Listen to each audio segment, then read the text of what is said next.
దేవుని నామానికి స్తోత్రములు. ఈ ఉదయకాల సమయంలో మీ అందరికీ కూడా నా హృదయపూర్వకమైనటువంటి వందనాలు తెలియజేస్తున్నానండి. ఈరోజు దావీదు గారు మాట్లాడుతున్నటువంటి మాట ఏంటంటే, నీకు మొక్కుబడి చెల్లింపవలసి ఉన్నది. ఏమండి, దేవుడితో అంటున్నటువంటి మాట, నీకు మొక్కుబడి చెల్లింపవలసి ఉన్నది అని ఆయన ఏమంటున్నాడంటే, కీర్తనలు 65వ అధ్యాయము 2వ వచనంలో, ప్రార్థన ఆలకించువాడా సర్వ శరీరులు నీ యొద్దకు వచ్చెదరు. ఎందుకు సర్వ శరీరులు ఆయన యొద్దకు వస్తూ ఉన్నారు అంటే, వారు దేవునికి మొరపెట్టుకుంటూ ఉన్నారు, వారు దేవునికి ప్రార్థన చేస్తూ ఉన్నారు. దేవుడు ఖచ్చితంగా నా ప్రార్థన ఆలకిస్తాడు, నా మొరను వింటాడు, నాకు ఆయన ఉత్తరం ఇస్తాడు, ఆయన నాకు కావలసినవన్నీ అనుగ్రహింపజేస్తాడు అని చెప్పేసి వారు దేవుని యొద్దకి వస్తూ ఉన్నారు.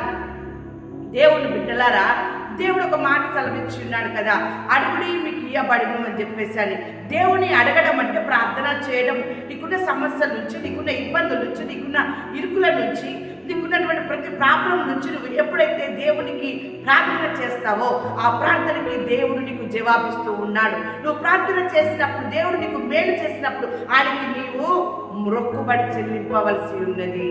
అందుకే దావీదు అంటూ ఉన్నాడు, నీకు మొక్కుబడి చెల్లింపవలసి ఉన్నది అని చెప్పేసి.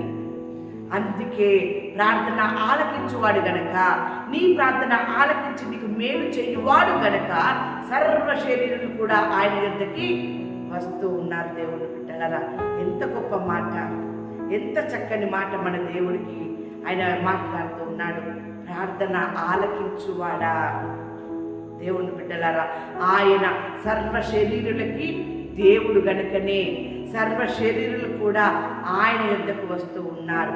ఆయన యొద్దకు వచ్చినటువంటి వారిని ఆయన ఎంత మాత్రము కూడా త్రోసివేయడు. దేవుని బిడ్డలారా, చూడండి, వాక్యం సెలవిస్తా ఉంది కదా, యోహాను సువార్త 6వ అధ్యాయము 37వ వచనములో వాక్యం ఈ రీతిగా ఉంది, నా యొద్దకు వచ్చు వారిని నేను ఎంత మాత్రమును బయటకి త్రోసివేయను. ఎంతో మందికి ఆయన దేవుడు, సర్వలోకానికి దేవుడు, సకల రాజ్యానికి దేవుడు, సర్వ శరీరులకు దేవుడు. ఆ సర్వ శరీరులు ప్రార్థన ఆలకించు వాడైనటువంటి ఆ దేవుడి యొద్దకు వారు ప్రార్థన చేసుకోవడానికి, మొరపెట్టడానికి, వారి విన్నపములు ఆయనకు తెలియజేయడానికి, ఆయన చేసిన మేలును బట్టి ఆయనకి కృతజ్ఞతాస్తుతులు చెల్లించడానికి వారందరూ కూడా ఆయన యొద్దకి వస్తూ ఉన్నారు. వారిలో నీవు ఉన్నావా? వారిలో నీ కుటుంబం ఉంటూ ఉందా? ఆయనకి ఇక్కడ దావీదు అంటున్నాడు, నీకు మొక్కుబడి చెల్లింపవలసి ఉన్నది అంటే, దేవుడు దావీదుకు ఎన్నో మేలు చేసి ఉన్నాడు, ఎన్నో ఉపకారములు చేసి ఉన్నాడు, ఎన్నో ఆశ్చర్యకరమైనటువంటి అద్భుతములు చేసి ఉన్నాడు. కనుకనే నీకు నేను మొక్కుబడులు చెల్లింపవలసి ఉన్నది అని ప్రార్థన ఆలకించు వాడవు కదా నువ్వు అని చెప్పేసి మాట్లాడుతూ ఉన్నాడు. చూడండి, వాక్యం సెలవిస్తా ఉంది, కీర్తనలు 36వ అధ్యాయము 8వ వచనములో, నీ మందిరం యొక్క సమృద్ధి వలన వారు సంతృప్తి నొందుచున్నారు, నీ ఆనంద ప్రవాహములోనిది నీవు వారికి త్రాగించుచున్నావు. దేవుని బిడ్డలారా, సర్వ శరీరులు నీ వద్దకు వచ్చేదరు కదా, మరి వారందరూ ఎక్కడికి వెళ్తూ ఉన్నారు? ఆయన మందిరానికి వెళ్తూ ఉన్నారు, ఆలయానికి వెళ్తూ ఉన్నారు, ఆయన మాట ఉన్న చోటకి వెళ్తూ ఉన్నారు, ఆయన నివాసం ఉన్న చోటకి వెళ్తూ ఉన్నారు, ఆయన కార్యములు జరిగే చోటకు వెళ్తూ ఉన్నారు, ఆయనకు విజ్ఞాపన చేసేటటువంటి ఆ యొక్క స్థలములో ఆయన ఎక్కడైతే విజ్ఞాపనలు వింటారో అక్కడికి వెళ్తూ ఉన్నారు. ఆ సర్వ శరీరులు కూడా ఆయన నీ మందిరము యొక్క సమృద్ధి వలన. ఎంత చక్కని మాట! ఆయన మందిరము అనేకులకి ప్రార్థనా మందిరము. ఆ ప్రార్థనా మందిరములో సమృద్ధి ఉంది. దేవుని బిడ్డలారా, ఆ సమృద్ధి వలన వచ్చిన బిడ్డలందరికీ కూడా తృప్తి నొందుతూ ఉన్నారు. ఎలాంటి కష్టములు వస్తున్నారో, ఎలాంటి ఆపదలు వస్తూ ఉన్నారో, ఎలాంటి శ్రమలో వస్తున్నారో, ఎలాంటి ఆశీర్వాదం కావాలని వస్తున్నారో, ఎలాంటి అభివృద్ధి కావాలని వస్తూ ఉన్నారో, ఎలా వారి కుటుంబం ఉండాలి అని వస్తున్నారో, దేవుని మాటలు వినాలని ఆశపడి వస్తున్నారో, వారందరినీ ఆయన మాటల చేత తృప్తిపరుస్తూ ఉన్నాడు. దేవుని బిడ్డలారా, ఆయన నీ ఆనంద ప్రవాహములోని, దేవుని యొక్క ఆనంద ప్రవాహములోనిది ఆయన వారికి త్రాగనిచ్చుచున్నాడు. ఎంత అద్భుతం! ఈరోజు నువ్వు ఎక్కడికి వెళ్తూ ఉన్నావు? ఒకసారి ఆలోచన చేసుకోండి.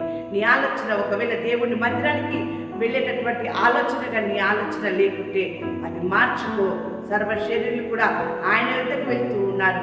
నీవు ఆయన యుద్ధకు వెళ్తే నీకు ఆయన సమృద్ధిని ఇస్తాడు. దేవుడు బిడ్డలారా, ఆయన సమృద్ధి కలిగిన దేవుడు. ఆయన దగ్గర ఏ మార్పు కొదవ అనేది ఉండదు. ఆయన సమృద్ధిలో నుండి ఆయన నీకు సమృద్ధిని ఇస్తాడు, తృప్తినిస్తాడు, మేలును కలుగజేస్తాడు. కనుక దేవుని బిడ్డలారా, ఈరోజు నీవు నీ కుటుంబం అంతా కూడా ఆయన మందిరాల్లోనికి వెళ్ళడానికి సిద్ధపడండి. దేవుని యొక్క వాక్యం సెలవిస్తూ ఉంది.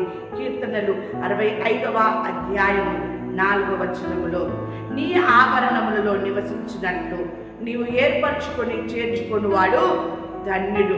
నీ పరిశుద్ధాలయము చేత నీ మందిరములోనికి మేలు చేత మేము తృప్తి పొందేదము. ఈ మాట ఎవరంటూ ఉన్నారు?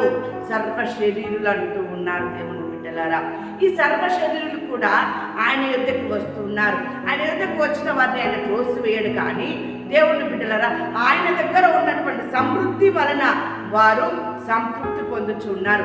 అదే కాకుండా నీ మందిరములోని మేలు చేత మేము తృప్తి పొందేదమ్ము అంటూ ఉన్నాడు.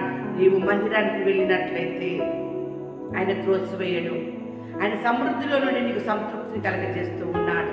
ఆయన మందిరానికి నువ్వు వెళ్ళినట్లయితే ఆయన మేలు చేత నిన్ను తృప్తిపరుస్తూ ఉన్నాడు. నిన్ను, నీ కుటుంబాన్ని కాదు. దేవుని బిడ్డలారా, ఆయన దినమెల్లా మనందరి కొరకు చేతులు చాపి ఉన్నాడు. మనలందరూ పిలుస్తూ ఉన్నాడు. ఆయన పిలుపును విన్న నీవు ఆయన యుద్ధకి వచ్చినట్లయితే ఇట్టి ఆశీర్వాదములు మీకు, మీ కుటుంబానికి, సర్వ శరీరులకు కూడా ఈ దినమున ఆయన కలగజేయునుగాక. ఆమేన్.